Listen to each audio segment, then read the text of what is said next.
All right, let's talk about a problem that I'm sure many of you have run into. You've got this massive data set and your computer just can't handle it. It's too big. Today, we're going to dive into a seriously powerful tool called PySpark that lets us wrangle these huge data sets and actually make sense of them. So let's just ask the question straight up. Is your data bigger than your computer? I mean, you know that feeling, right?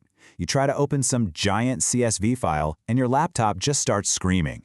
The fan goes wild and everything grinds to a halt. Yeah, that's the exact problem that tools like PySpark were created to fix. And this really puts the difference in stark contrast. Think about traditional tools. They're constantly reading from your slow hard drive, doing a little bit of work, then writing back to the hard drive. It's a huge bottleneck. But PySpark, it does its magic right in memory, in RAM. And the result, it can be up to 100 times faster than older systems like MapReduce. That's not just a little better, that's a whole new league. Okay, so if the old way is just not going to cut it, what's the answer? Well, let's meet our solution for taming this, data deluge. So what exactly is PySpark? Well, at its core, it's the Python API for a beast of an engine called Apache Spark. Now, Spark is this incredible open-source system built for one single purpose: to chew through massive amounts of data by splitting the work across a whole bunch of computers. PySpark is what lets us control that entire powerful system using the Python code that we already know and love. It's kind of the best of both worlds. So why are so many people choosing PySpark? It really comes down to this awesome mix of features.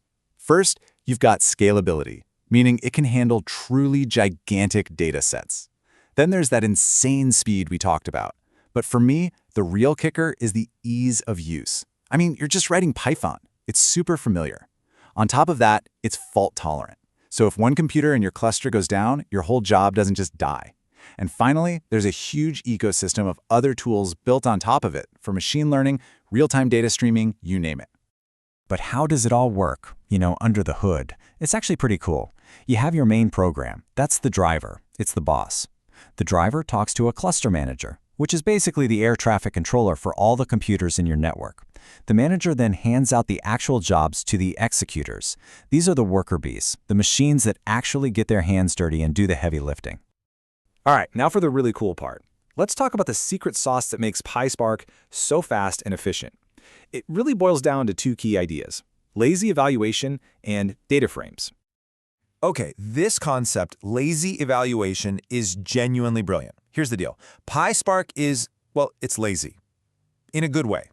Imagine you're a chef. You don't just start grabbing ingredients and throwing them in a pan. No, you read the whole recipe, you plan out your steps, you figure out the best way to do everything before you even light the stove.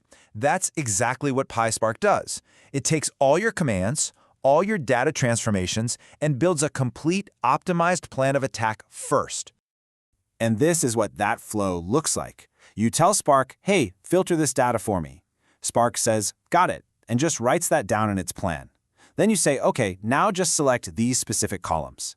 Spark says, you bet, and adds that to the plan.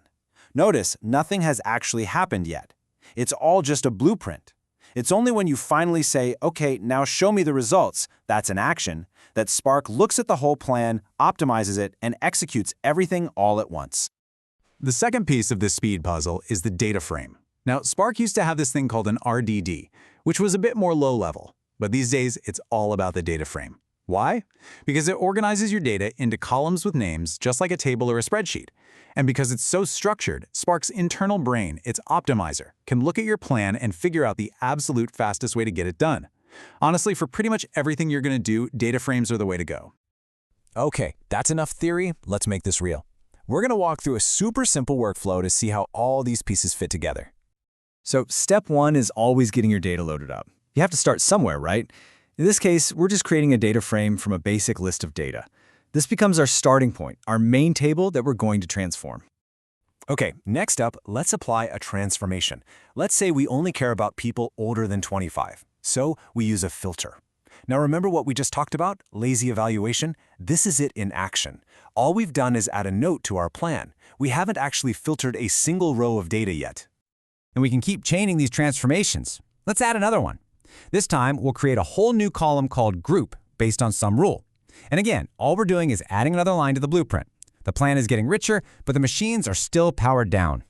And finally, the moment we've been waiting for. we call the show action.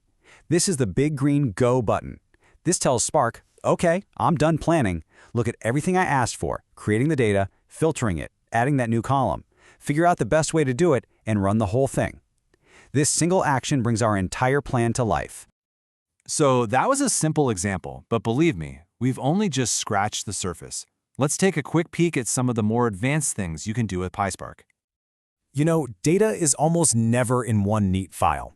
A huge part of the job is always combining different data sets. Think about it. You might need to join your customer information with your sales records.